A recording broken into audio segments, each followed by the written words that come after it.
ポロロです。今回はドラマリビングの松永さん第2話の感想をお送りします。中島健人さんのサービスシーンを冒頭にぶち込むという狙いすぎな構成、イケメンの筋肉美を見せつけられた男性視聴者代表の僕は、ホモサピエンスという種の中における格差を見せつけられ非常に遺憾です。本動画は前半がストーリーの振り返り、後半がピュアな成人男性の感想で構成されています。ぜひ最後までご覧ください。ドラマについて最終話までストーリーの振り返りや感想を配信していくので、チャンネル登録もお願いします。前回の動画では、リビングの松永さんに出演している中島健人さん、高橋ひかるさん、向井浩二さんのお話をしました。合わせてご覧いただけると、より楽しめると思います。ぜひよろしくお願いします。シェアハウスで迎える朝、リビングに出てくると思わぬ遭遇があるものです。その日の朝は上半身裸の松永さんでした。相変わらず引き締まってます。しかし、いくら金星の取れたプロポーションだろうと、まだまだウブなティーンのミコの目には毒でした。悲鳴を上げて目をそらします。ところで原作漫画での松永さんもしっかり細マッチョなのですが、初めてミコに裸体を晒したシーンでは本人も慌てていました。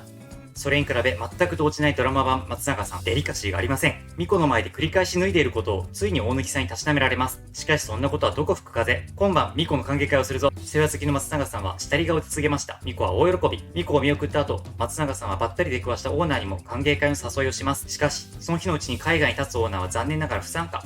その分、力を込めて言います。うちの姪っ子のこと、よろしくな。松永さんの真剣な顔が映ります。これはかなり強いメッセージとして受け取ってしまったようです。学校ではミコが友人たちに松永さんの話をしていました。年上の男性との同居というこれ以上いないごちそうに友人たちは舌なめずりをします。もちろんミコは何の感情も芽生えていないことをアピールしました。しかし何かにつけて世話を焼いてくれる松永さん。お礼をしたらという友人たちの提案を真に受けて検討し始めます。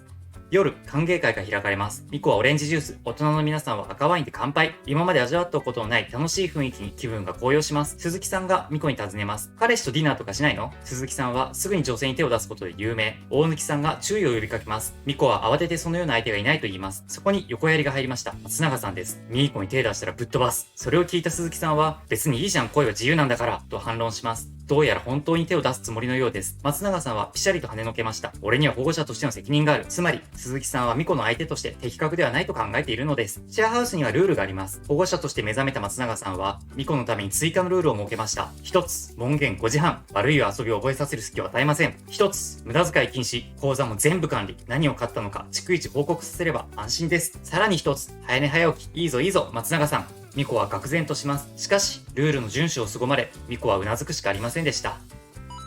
松永さんはいつも通り定位置のリビングのソファーの上でパソコンを開いています。ミコが声をかけると、隣に座れ、と指示をします。少し距離を空けて座るミコ。松永さんは意に介さずパソコンの画面を見せました。そこにはラブストーリーの小説の表紙が写っています。タイトルは私の高校時代。パターンは2つありました。松永さんの職業はフリーランスのデザイナー。その小説の表紙のデザインを任されたのでした。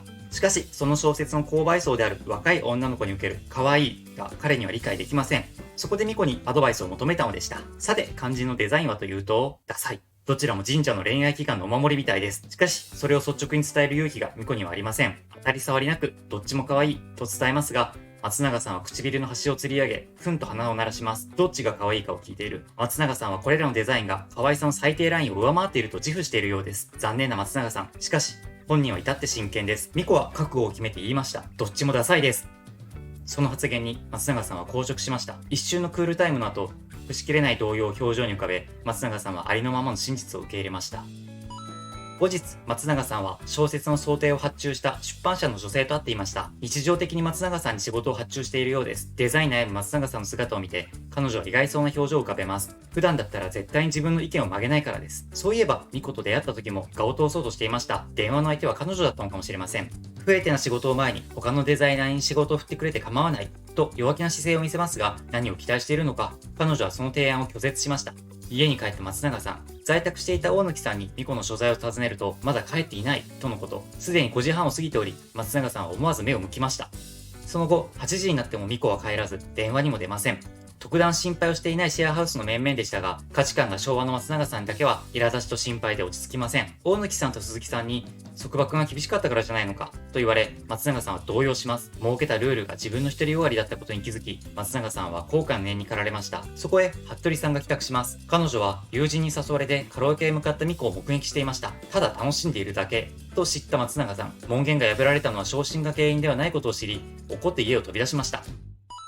松永さんはすぐにミコを発見しました。しかし、ミコの表情は暗く沈んでいます。連絡くらいしろと言いましたが、それができない理由がありました。スマホを落としてしまったのです。松永さんはカラオケに探しに行こうとしますが、実はミコはそこに行っていませんでした。松永さんはスマホ探しを手伝ってくれます。さらには、ミコに家に帰るよう言いました。松永さんには保護者としての責任があります。未成年を夜に連れ回すわけにはいかないのです。返す前に念を押すように警察に届けたかを確認すると、ミコは驚いて言いました。警察？果たして警察にはスマホが届いていました。謝罪するミコに松永さんは熱量多めで叱ります。門限を破ったことに対してではありません。一緒に住んでんだからピンチもシェアすんだよ。問題を一人抱え込んだことに対して松永さんは怒っていました。反省し何も言えないミコに松永さんはため息をつきます。ここで待っていろと告げ、ポケットに入っていた250円を手に松永さんは近くの100均に向かいました。一人待たされることになったミコはスマホを開きます。そこには松永さんからのおびただしい量のメッセージが入っていました。すべてはミコのことを心配する文面。それを見たミコは嬉しさに頬が緩みました。ほどなくして松永さんが戻ってきます。その手には温かいおしるこの缶。松永さんの気遣いに感謝しますが、彼の分がないことに気づきます。しかし松永さんは俺の分はいいとポケットに手を突っ込みました。そして昨日設けたルールの撤回を告げます。わざわざすすりで炭を吸って一生懸命書いたんですが、色々と思うことがあったのでしょう。ただし遅れる時間は誰かに連絡するようにという新しいルールを作りました。家に帰ると松永さんのスマホにミコからメッセージが届きました。写真が添えられています。それはミコの世代の女の子が思う可愛いのサンプルでした。カラオケに行かなかったミコ。彼女の寄り道は松永さんのアイデアを助けるための街に溢れる可愛い集めだったのです。思わぬアシストに松永さんの気合に火がつきました。よしとつぶやくとデスクに座りパソコンに向かいます。翌朝、ミコの部屋のドアがノックされました。部屋の外から松永さんの声がします。パジャマ姿のまま部屋を出て応じると、松永さんがパソコンを持って立っていました。松永さんは自信を持ってその画面をミコの方へ向けます。そこにはリデザインされた私の高校時代の想定がありました。めっちゃ可愛いです。ミコのおかげでアイディアが膨らみ、女子高生に受ける可愛いデザインが出来上がったのです。松永さんは安堵のため息をつき、ガッツポーズを取りました。ミコは松永さんの感謝の言葉に自分が役に立てたことを知り、ほっとします。仕事を完遂し、部屋に戻る松永さん。ふと足を止め、ミコにピンク色の紐状の何かを放り投げました。受け取ったそれはストラップ。スマホを落とさないようにつけておけ。と言います。ミコはストラップを見て察しました。松永さんが昨晩一人で向かった100均。実はおしるこの他にこれも買っていたのです。自分の飲み物は我慢してこれを買った松永さんの優しさにミコは嬉しくなりました。後日、松永さんは出版社にデザインを納品しました。出版社の女性は経緯を知り感心します。松永さんはミコとの出会いが自分の考え方に変革をもたらしたことを告白しました。その子特別なんだね。出版社の女性は不審したように言います。松永さんはその発言を否定することなく反芻しました。商談を終えた松永さんが家に帰ると、1台のトラックがシェアハウスの前で作業をしていました。どうやら新しい入居者が現れたようです。家から出てきたのは、1話にて入居をミコに譲った大学生。彼の名前は北条亮。シェアハウスに新しい風が吹きます。リビングの松永さん第2話でした。どうでしょう？ミコは松永さんに恋心を抱き始めているのでしょうか？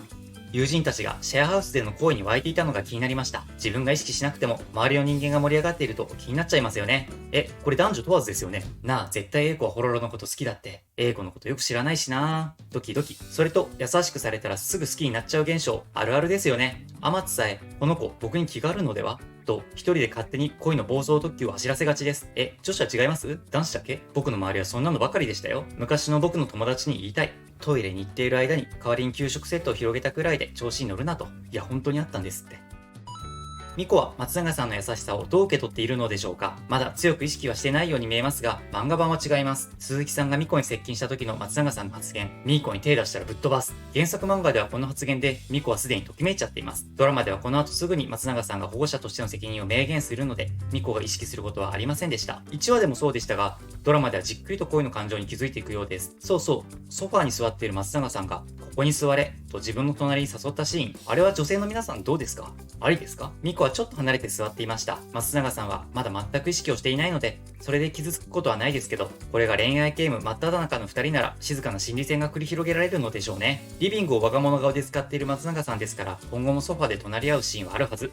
2人の物理的な距離にも注目ですね。ちなみに漫画の第2話では、この座るという行いがとんでもないことになっています。ミコが座ることになったのは、なんと松永さんの膝の上、リントイレ。何食べて育ったらこんなシチュエーション思いつくんでしょう。今回はドラマリビングの松永さんの第2話を振り返りました。男性視点での感想が気になる方は、ぜひチャンネル登録をよろしくお願いします。いいねやコメントも大変励みになります。一緒にドラマや俳優さんを応援しましょう。TVer では見逃し配信が行われています。こちらは無料なので、ぜひもう一度どうぞ。Unext では定額見放題で配信中。見逃しすぎてしまった方、CM を挟まずに見たい方はこちらへどうぞ。初めての方は最初の1ヶ月が無料で見られます。僕も Unext で視聴しています。それでは次回もお会いできますように。バイバイ。